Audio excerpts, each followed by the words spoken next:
Alohany androsoanao amin'ny laharany diakina dia tokony ariarinao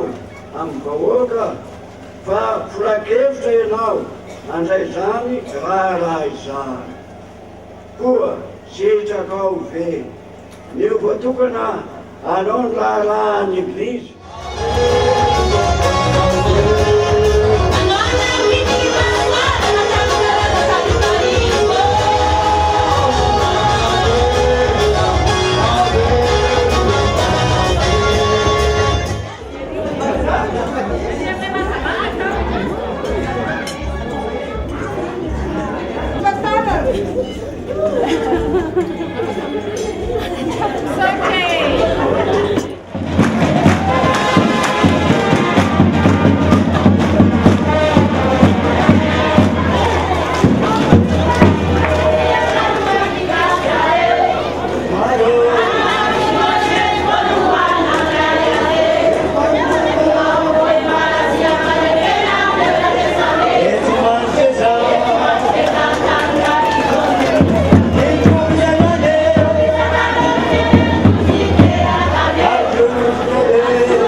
Bebe kokoa ary raso